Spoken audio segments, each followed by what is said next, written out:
thank you for coming. So I'm just going to crack right on with it. I have had a bit of a year. I don't show you this stuff to brag, though it does look very good. But I really just sort of want to take this opportunity to be extremely honest with you.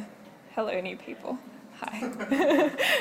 At the start of this year, I was not doing very well. So there are things happening in the games industry at the moment that can feel pretty soul-crushing, especially if you are making single-player, narrative-driven games in Sydney. Things were not really on a huge upswing towards my plan at the start of this year.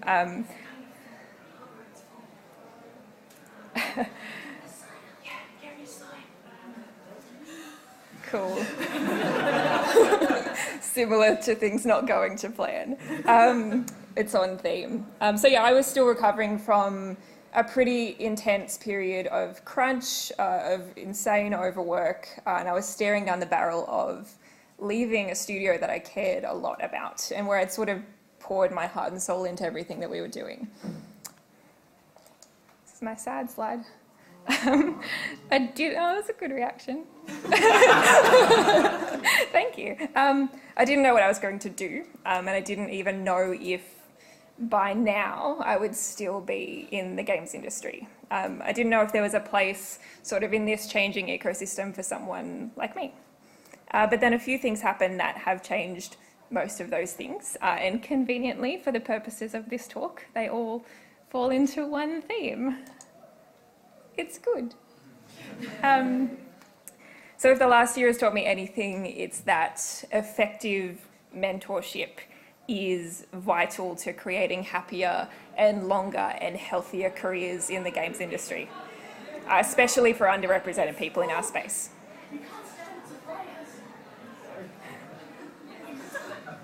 We're just in really high demand. But mentorship is also really hard.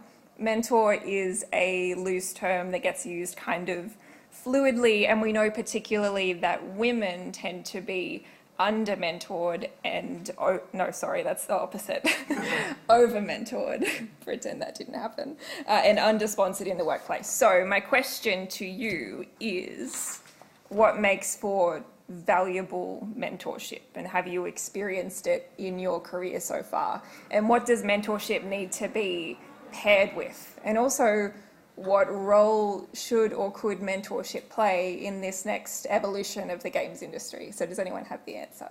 No. That'd be good if you did.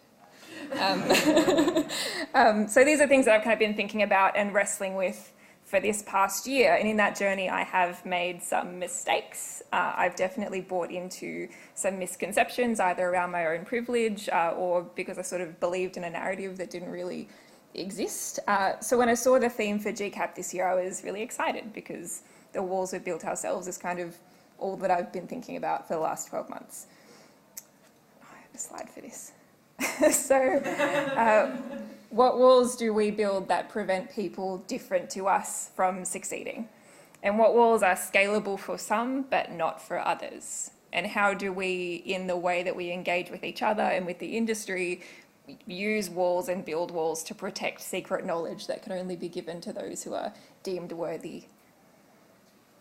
Sorry, question. Which definition of scalable is this? Right? Both? Like walls that you can climb or can't climb? Not size. Not size-wise, no. I didn't think about that. Game developers.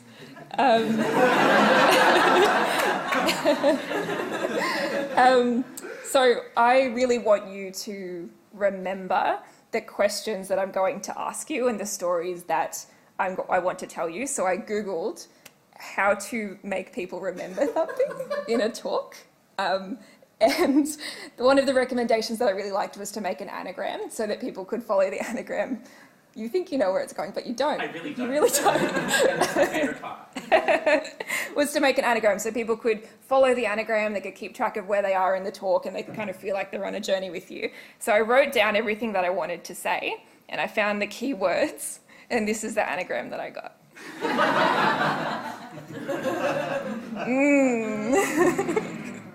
So we're off to a really strong start. So the first M of many M's is mindset. So mindset is a really big one. So why do you want to be a mentor or a mentee? Or in my case, why do you want to start a mentorship program, and why should people want to be involved? So I think to tell you that, I want to tell you a bit about the mindset and the story behind my mentorship program. The working lunch. That's my baby. So the story of it is just before the MCV Pacific Women in Games Awards last year, I had just confirmed funding for an idea, the working lunch. And the idea was at first literally to have lunch. Not much more complicated than that. I have a group chat of a bunch of awesome women in the industry, and one day I literally, there's a few people in the room that are in the group chat, where I just jumped in there and said, hey, what if we could all somehow find a way to actually sit down together and have lunch maybe 5 or 6 times a year, and invite people who are in the position that we were in early on in our careers along to that. And imagine how beneficial that would be, just to sort of be welcomed into that circle. So when I first started in games, I really felt that I had no right or reason to be here. By sheer luck, I kind of stumbled across that group of women in that group chat, and they took me under their wing and they shepherded me through those early shaky stages of my career. And if not for them, I wouldn't at all be where I am now. So as I found my own success on The Witcher 3 and Warhammer Games and running a studio and releasing a few things, I saw firsthand how few women in particular were coming through the doors that had been opened for me by my mentors. And the working lunch was kind of, at a high level, my way to try and prop those doors open in sort of a more structural way. So what is it? Be good if I could show you. Cool. So the Working Lunch is a mentorship program for entry-level women in the games industry. So our program is a year long, and a group of mentees are paired with mentors for a year of workshops, events, opportunities, and one-on-one career path mentoring. So you can see kind of high level, these are the different ways we do that while I drink my tea. So how this works in practice, I'll just tell you in a linear fashion what happened. So at the start of the year, we opened up applications for mentees and mentors, and we had, much to our surprise, over 100 mentees apply for the program, but we only had 10 spots. So the first thing we learned is that we needed to start thinking bigger. So we read every application maybe 5 times minimum, and that really shaped the way that we thought about the program. I'm really glad that we waited until after that stage to start thinking about what the program would look like and what the content would look like, because until you're really hearing from the voices of the people who are asking you for help, you don't know how you can help them, which is something I'll go into a little bit more later. So a big part of, so we created a short list from that, and we compared them to the mentors who had volunteered and the mentors that we knew would sort of be able to be there for them long term for a whole year. And so we call those people core mentors. So the way that core mentors support their mentors, so this is kind of a sneak peek exclusive. This is the first time we're showing this outside of internal meetings, but this is the program for next year. And it's similar to the way it's functioned this year with some changes. So the way that it works is we have individual onboarding for mentors. So at the start, the mentors receive working lunch training, and they create kind of personalised plans for the way that they want to see their mentees grow over the course of the year. And then we open up with a seminar, which is called Context and Communication. So mentors and other speakers present about the state of the industry and their own career paths and the many different ways that they navigated their way through the games industry. And we'll talk a little bit more about that workshop later. And then we go into Freelancing 101, because we know that most people who work in the games industry at some point are going to be freelancing, seeing lots of knowing gazes. So we need to teach these people about how to build their own business canvas and how to think about themselves as sort of a standalone product, as yucky as that can feel, especially for people who are first navigating the industry. So we take them through that. And then we do networking and pitching. And this is maybe my favourite workshop because it's the loudest one. So we get all of our mentees in a room with all of the mentors, and they all have to round robin practice their pitch and their introduction in the way that simulates how overwhelming it is when you're in a real networking environment.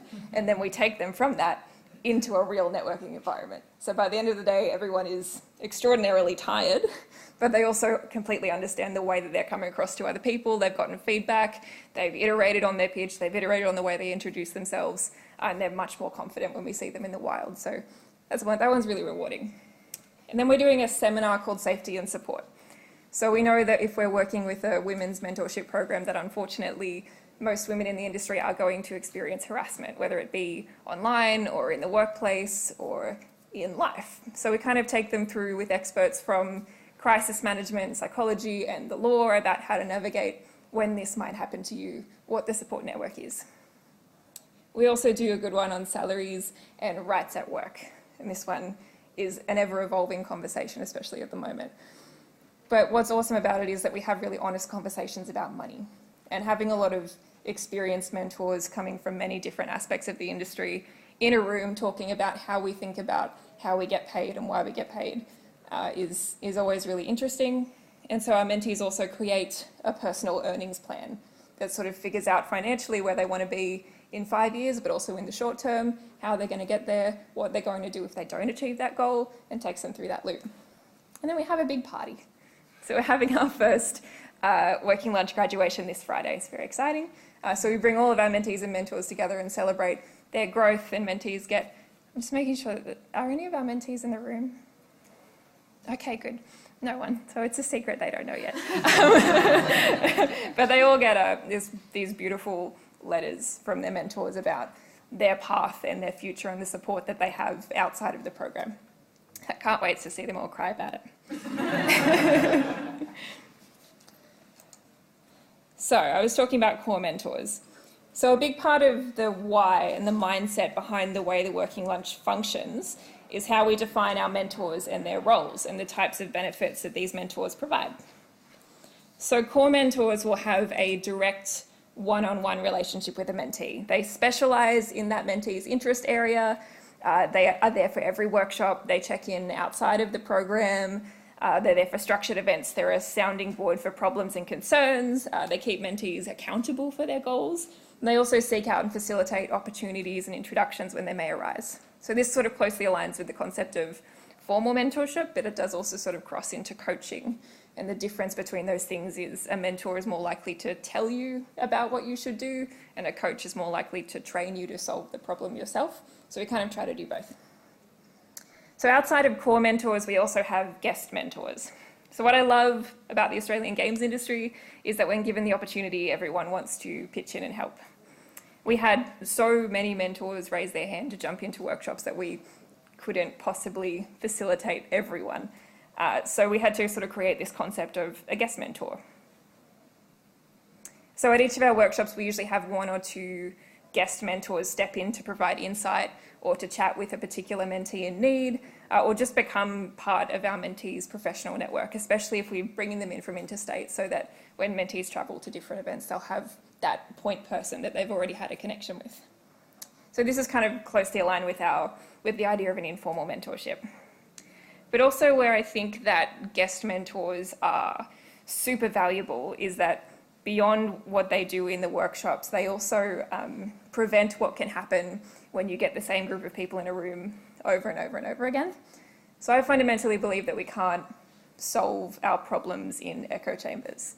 So when we have guest mentors come in, they hold us accountable for the culture in the room.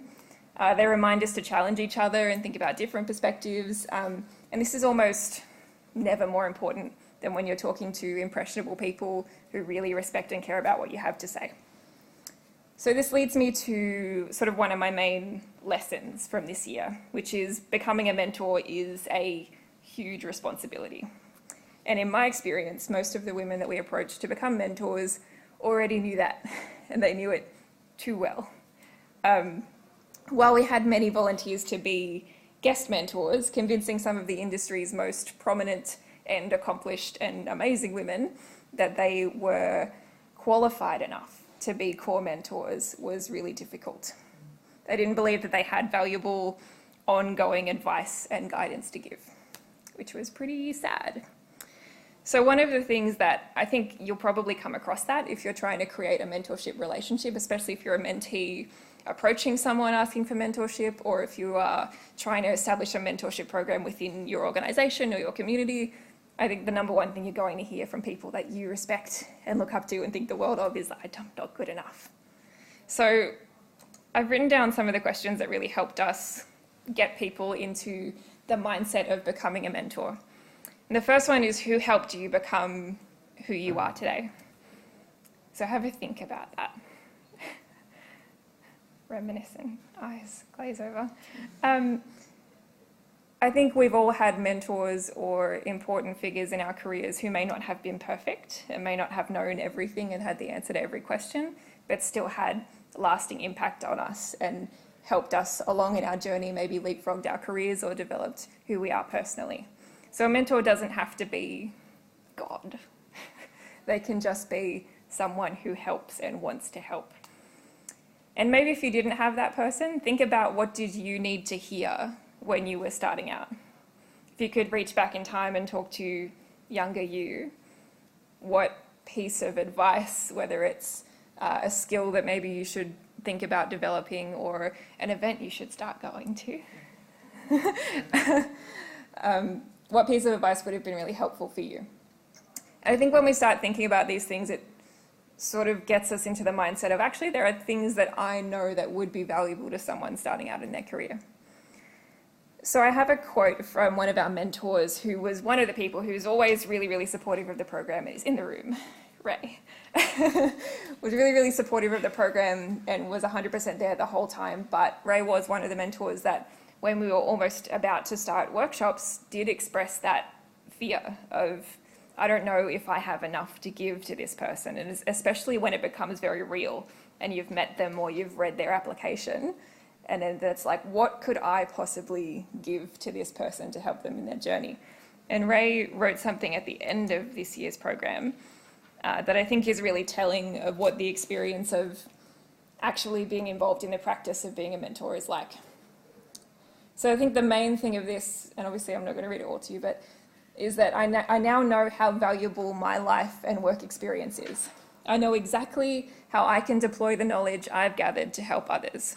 I love knowing that I've contributed to another wave of young women entering the games industry and media in a wide range of roles. And we're one step closer to ensuring they'll never be the only woman in the room, which was very nice.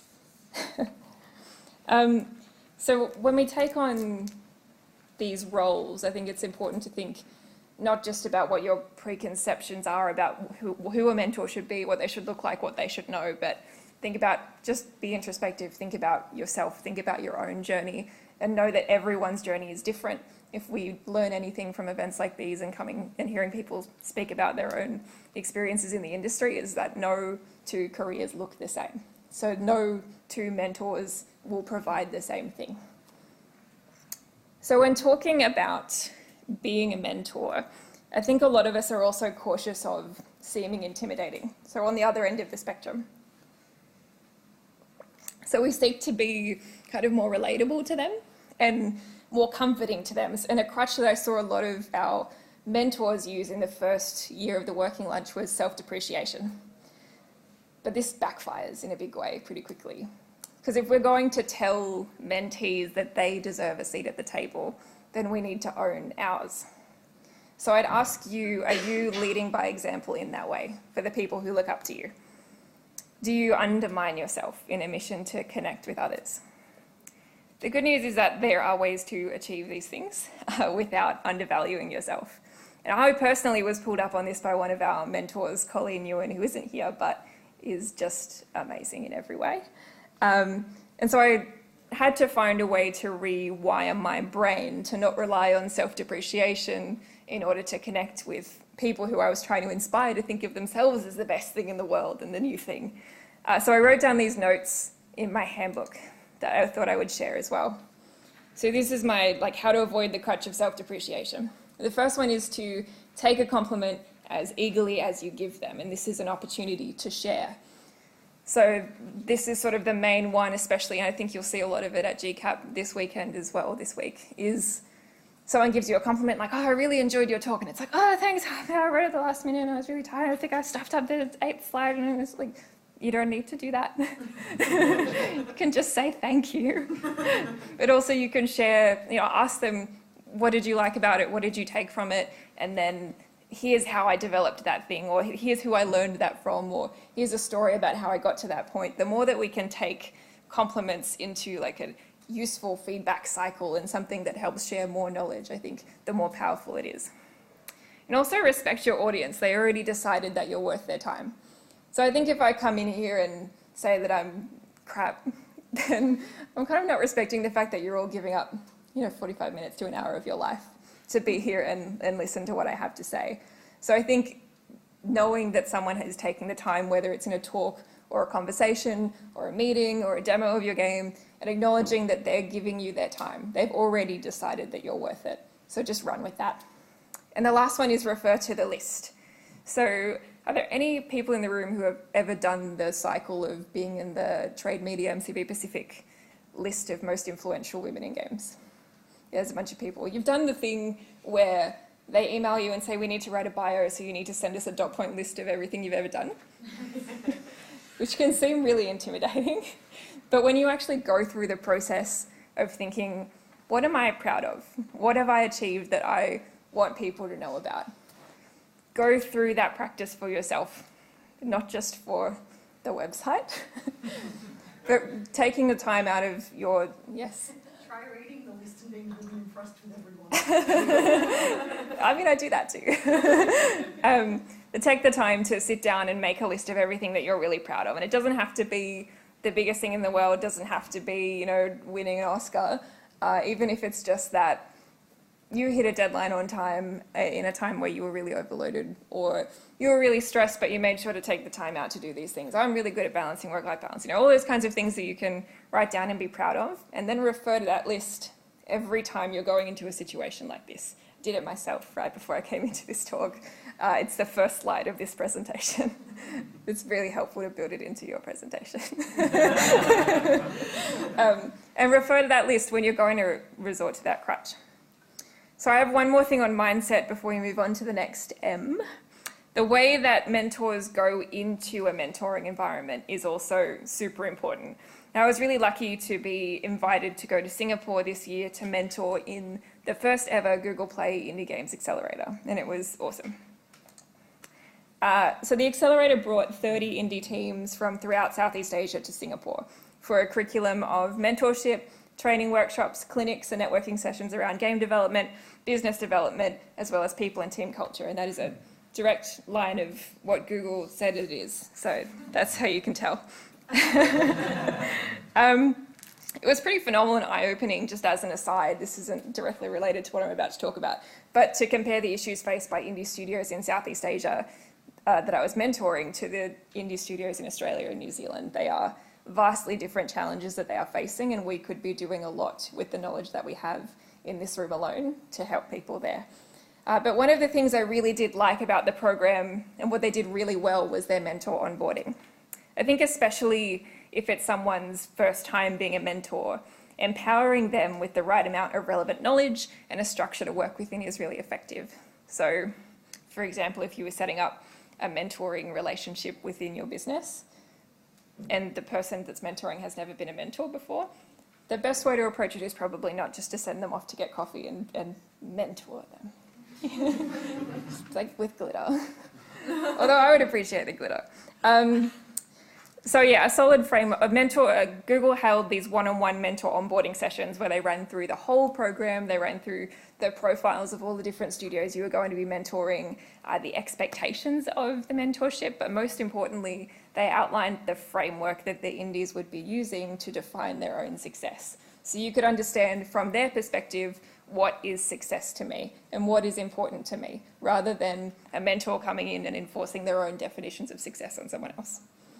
So a solid framework is a really valuable tool for a structured mentorship, especially if you're trying to track progress over time. So yeah, getting this resource right if you're going to be setting up peer-to-peer mentoring in particular is really important. So the foundation of this is really the one-pager. So earlier this year also, I was really fortunate to receive the Young Creative Award at the New South Wales Creative Achievement Awards. And I have a slide on that as well. this was a lovely experience. But what has been even more valuable than I could have possibly imagined was the prize. So the prize was not money or a trophy, it was a grant to be mentored by a company called Creative Plus Business. So they specialise in mentoring for people who are running businesses in the creative industries. And if we could somehow summon the money to give everyone starting a studio in Australia one session with Monica Davidson, it would change our lives. But that's for later. So among the many life-changing experiences that I had in this mentorship, I also was sneakily observing the way that they were mentoring me and being like, oh, I could be doing that. I could be doing that. So they really pushed me outside of my comfort zone. They held me accountable and they inspired me all at the same time. And one of the tools that they used for that, which is kind of deceptively simple, was this worksheet. So it's very similar when you break it down to its elements to the onboarding one-pager that Google were using. So what we've done is kind of take inspiration from that, take inspiration from Google, and take inspiration from our own program and create our own mentoring sheets, which are available on our website as well, if you would like to use them for your own stuff. And this is it. So this is kind of a condensed version of it to fit it into a slide. But essentially, in the handbook, there will be 100 pages or whatever of worksheets. And Raylene's like, 100 pages? We'll do it, it'll be fine. And essentially it has who the mentee is and what their specialty is. So I've just filled this out for myself. I'm me, and my specialty is production. And my long-term goals are to expand the Working Lunch Mentorship Program into every major city in Australia and New Zealand. And my short-term is just to finish this GCAP talk. And so in this session, we want to go over the homework from last session. So what did we talk about last time, whether it was with me or with someone else? What action did you actually take? So I've put that I completed 2 of them, but I couldn't do the last one because the other one took too long, which is usually my excuse for everything. And the notes from this session is sort of the mentor providing feedback to the mentee on how they did in the session. So I was giving myself feedback on putting together this presentation. I was spending too much time adding GIFs and not enough time writing the talk. And then you do your homework for the next session. But an important part of this is also the mentor following up. So not just what does the mentee have to do, but what do I have to do to make this as valuable as it can be? And sometimes it's something as simple as just sending a follow-up email. Hey, we talked about doing this, just checking if you're still going well with that, if you need help. Here's the resource we talked about. Here's that link I mentioned. Here's that YouTube video we talked about. Here's an introduction to that person that I mentioned, or here's their Twitter handle. The follow-up is vital. Now on to our next M, matching. So when we're talking about mentorship, one of the key concerns that comes up is matching. How do we make sure that someone is the right fit? So often in informal mentorships, a junior person will approach a senior person that they admire and ask to be mentored. And there's nothing enormously wrong with that. But I have seen a lot of value in matching being done by a third party. It comes down to sort of one central thought, that you don't know what you don't know. So I asked a few people recently to tell me who they idolised at age 13, 18 and 25. Because I think that's a nice sort of condensed age range where you change a lot. And it's also the age range that a lot of our mentees are in. And these are some of my favourite responses. My favourite one I think is Keanu Reeves to one of the Weasley twins, to then Janelle Monáe. This is quality. The one on the end was from my mum. So there's David Cassidy, Freddie Mercury and Dick Van Dyke. What? I learned a lot about her from this question. My point from this slide, aside from being fun, is that we can't be expected to know the people that we're going to become, even in the short term. So being paired with a mentor that you might not necessarily have selected for yourself could be exactly what you need. At the Google Play Accelerator in Singapore, I was paired with a team who, when I sat down, they were like, oh, we don't need you. We don't need help with production. We only want to do game design. And I was like, okay, that's fine. I know a little bit about that. Like, let's just see what we can do. And we talked for about 10 minutes. And in that 10 minutes, they told me that they're consistently over budget, consistently missing deadlines and couldn't get anyone to talk to each other. I was like, well, that's production. You've got a problem. So yeah, you don't know what you don't know. So matching mentees with mentors is really more of an art than a science, and there's no really one size fits all for everyone. I wish I could give you a worksheet for that, but it doesn't exist. But that kind of leads me into the next M, myths. So the first myth, actually I've got three. The first myth, though, that I had bought into around mentorship that I want to destroy for you is that mentees should be your younger self. I think that this is a lazy exercise in ego. It doesn't really help anybody if we only foster people who are like us. We're going to gatekeep the industry from people, from new voices who are going to revolutionize the way we make games in a time where we need people to revolutionize the way we make games. And this isn't to say that it's wrong to mentor somebody if you see yourself in them. One of our strongest mentorship pairings this year is two people that, upon their first meeting, were so similar that we had to investigate if they were related. And anyone who's met them knows who I'm talking about. So like that kind of bond when someone is similar to you and very similar to a position that you were in when you were younger, it has value, and learning from someone with a similar personality type and life experience to you can also help you avoid some big mistakes, and it can leapfrog your career. However, we shouldn't see similarity as a requirement for mentorship. Mentors should challenge their mentees to see the world differently. They should push them outside their comfort zones within reason. Similarly, mentorships are much more rewarding for mentors when their mentees surprise and refresh their perspectives, which leads me to my second myth, that mentors need to know everything, or the knowledge funnel. There's kind of this perception that mentors should know everything and mentees should just accept anything that a mentor says as gospel. The number one piece of feedback that we got from our mentors is how much they learn from getting to know their mentees. It's a two-way learning process, particularly also for entry-level people. Developing the skills to share opposing views and question the perspectives of senior industry leaders and question the establishment is so valuable in making them career ready and developing their own voice. That's kind of the number one thing we say to entry-level people is you need to have your own voice, you need to have your own personal brand, but also you need to agree with everything that I say. Stop doing that. So a mentorship has not been effective, in my opinion, if a mentee comes out the other side just parroting whatever their mentor has said to them. The third myth to dispose of is that mentorship is just a two-person activity to take place in isolation.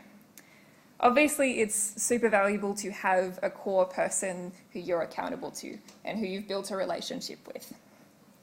It's important to have that person that you can check in on your goals and strategize and develop trust and be really candid with them. However, it really does take a village to get someone through the first few years of their career in the games industry. So open knowledge share can be a really valuable part of structured mentorship. So being a mentor can also be a bit intimidating, and it can also be a bit lonely, especially if you're only ever mentoring in isolation. So our working lunch mentors have often expressed to us after a group session how much they themselves took out of all the mentors brainstorming solutions to the mentees' questions and sharing their experiences. So mentorship is really powerful and benefits everyone when there's a group element to it. So this is a little bit of what I was touching on earlier. This is from Quiet Leadership, which I think most people probably would have heard of in passing. And I've kind of added to this white oscillating situation, which is kind of where I consider to be our mentors. This is where they live on this spectrum. So I think it's relatively straightforward in that coaching is more about asking people to find their own solutions, and mentoring and teaching is more about giving people your solutions. And we sort of stray sometimes a little bit into counselling, and they were asking about problems and thinking about ways for people to solve things that they might be going through. But what we don't do is go into the management and consulting side of things where we're telling them what their problems are and going down that road, because that's something that most of our mentors would charge for. But also, it's not something that falls within a mentorship relationship. So an unexpected takeaway from the way this program evolved from the original idea is the vital role that IGEA have played, not just in funding the program, but also in resourcing. So in reaching out to their members, so my network is really more indie skewed, and there's a lot of media people and journalists and stuff and streamers and those kinds of things. And then IGEA's network is much more on, and I don't know if I'm allowed to say like the big end of town, in that we have a lot of AAA, we have a lot of publishers, we have a lot of people that are involved in really established institutions within the industry. And so mixing those groups of people together has been really exciting. So our first workshop of the program that I mentioned earlier is called Context, and it's really an introduction for the mentees to all of the mentors who are going to be available to them. So they share their backgrounds and their expertise and also who they are outside of their job. So this workshop sees developers exchanging stories and ideas with lawyers and producers and marketers and creators and journalists and community managers from everywhere, from Google to EA to IGN and studios like Defiant. So it really encapsulates how multifaceted the industry is, but better than that, it takes all assumptions off the table. Mentees are hearing vastly different paths into the industry. They're hearing contrasting perspectives on what constitutes success and opportunity and when it may come and the way it may present itself. So now that I've told you about lots of the good things, I also want to tell you about some of the mistakes. I need some tea for this one. So I've told you about like all the good things that have happened, but an important part of growth and learning, as we say a lot in the program, is to fail. So for a dose of our own medicine, kind of did this to be accountable to any of our mentees if they came, and none of them are here, so I could just skip this part. But none of you will let me. So I really want to share some of the lessons that we've learned this year. And this is largely more about running a mentorship program or running a diversity and inclusion initiative. So if you're kind of geared that way, then that's awesome, but I do think it's helpful overall feedback as well. So the big one for me, to my mind, at the forefront of the mistakes that we made in the first year of the program was the importance of non-binary representation, and in a way that is not tokenistic or tacked on to women's spaces. So we were really, what we've really learned this year is largely about tokenism and the hurt that that causes. So we know now that this program has the potential to help a lot of people who are in need. And given that non-binary people have even less representation in our industry than women do, we think it's vital that we improve and evolve to become a more inclusive space. So we're working with our friends at Clearly Represent Me at the moment on consultation, on sensitivity reading, but also on bringing people from that network into the program so that next year we can become a much more inclusive space. We're also, on that note, are working with Clearly Represent Me, trying to find money to fund research and a report into best practices for representation in your studios, in initiatives like ours, and in the games industry. So if that's something that you're interested in contributing to, then let's talk about that afterwards. So another mistake we made was not taking our own advice, in that we didn't back ourselves. So I have an embarrassing story to tell you. You ready? We're all friends here, right?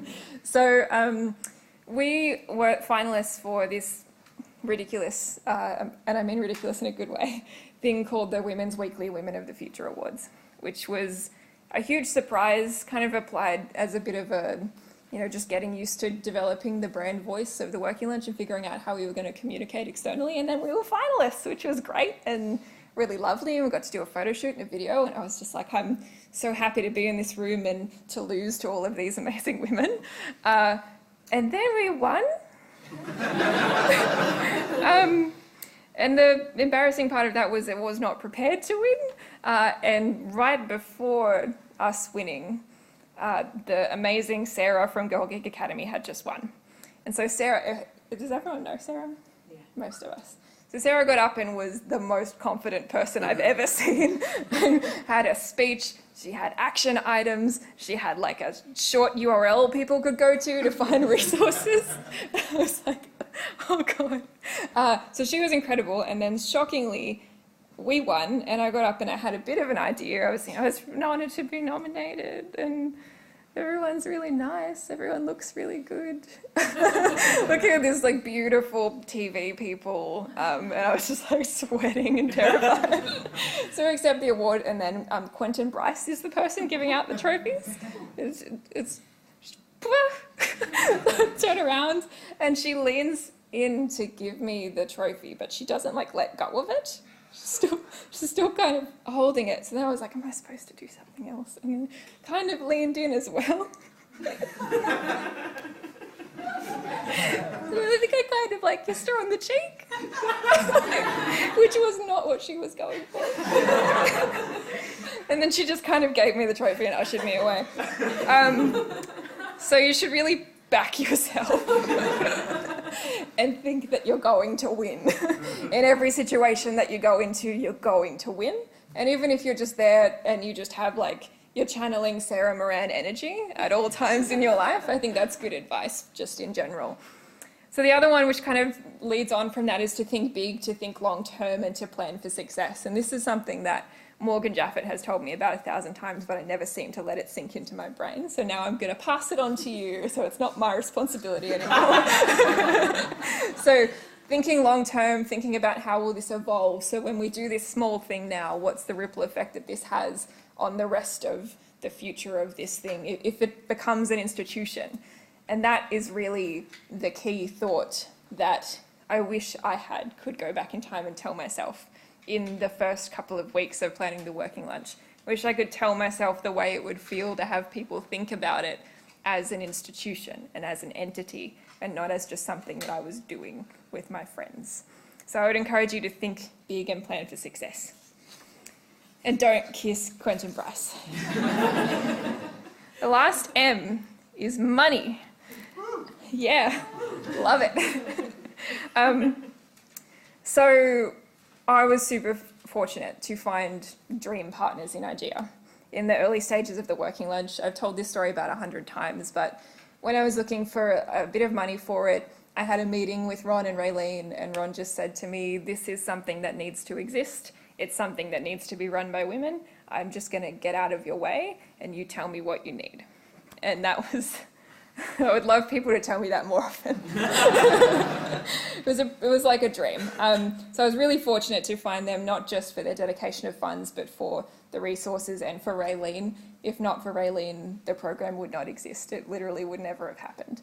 Raylene keeps me accountable and always pushes me to meet the deadlines that I set for myself, but also consistently holds us to a higher standard and is the heart of the program.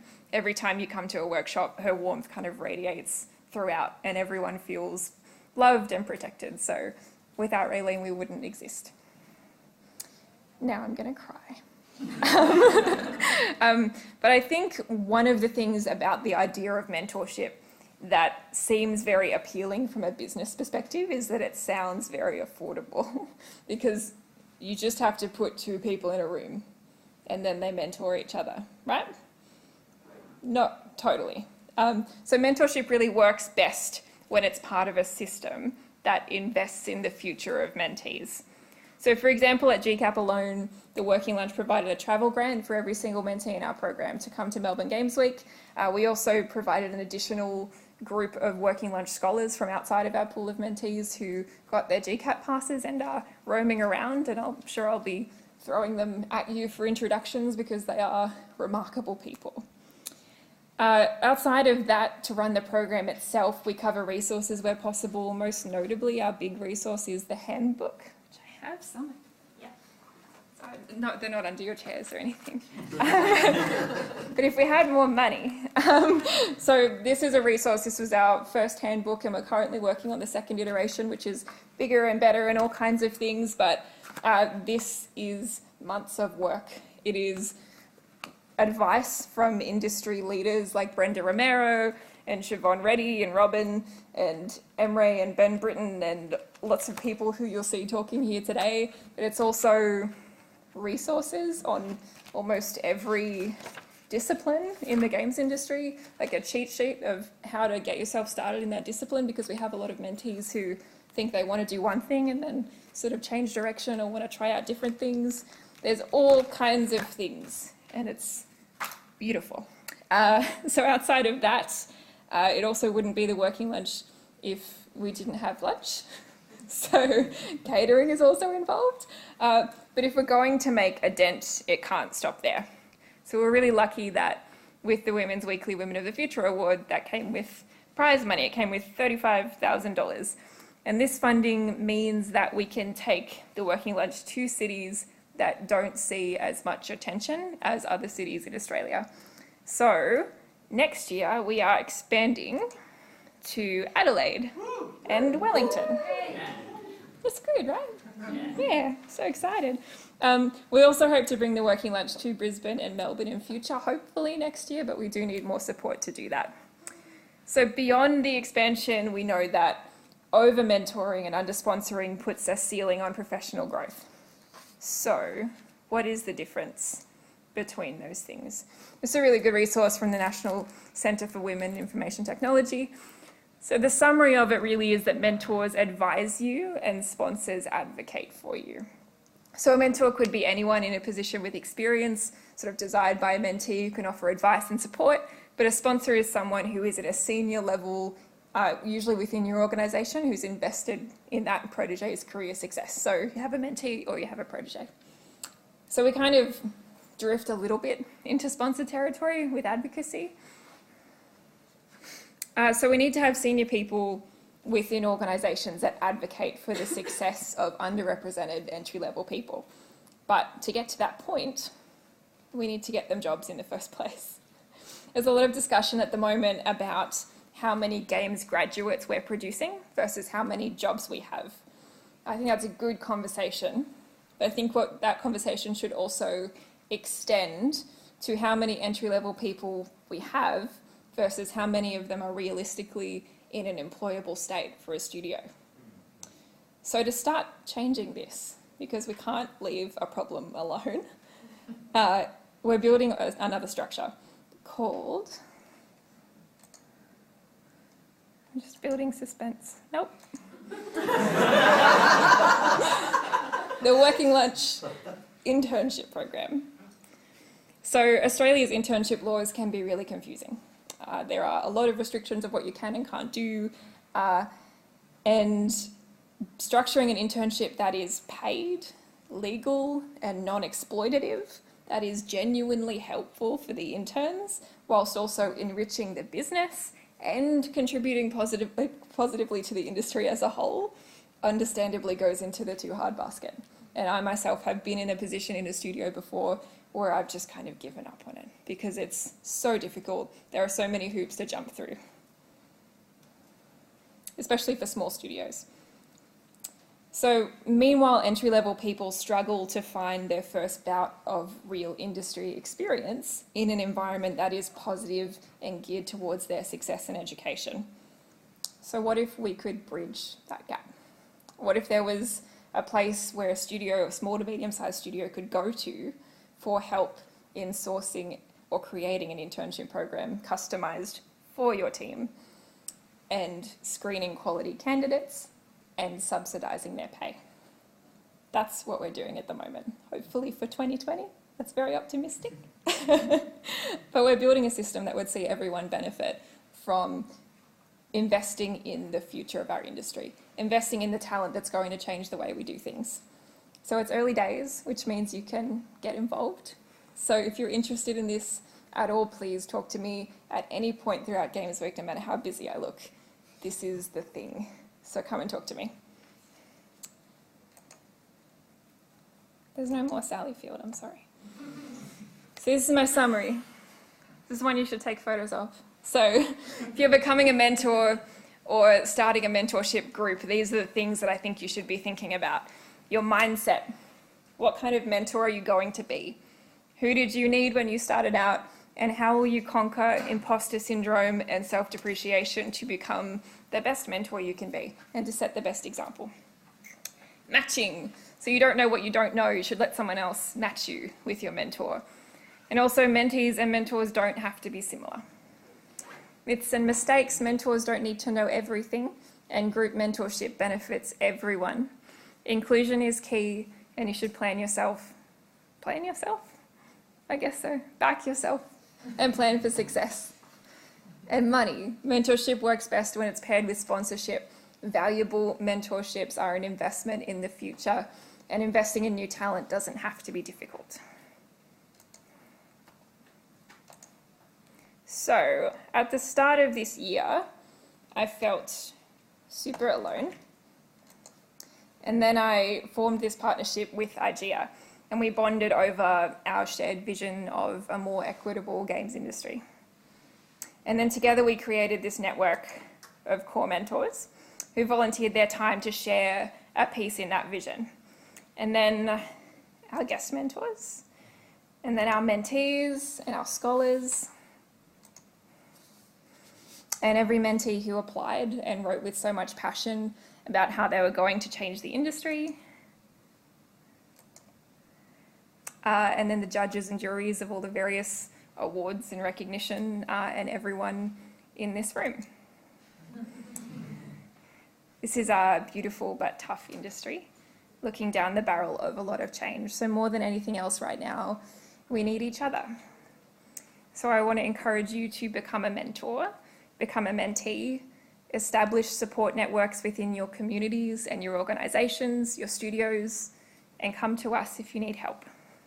This is the way that we let people know that they aren't alone. That's it.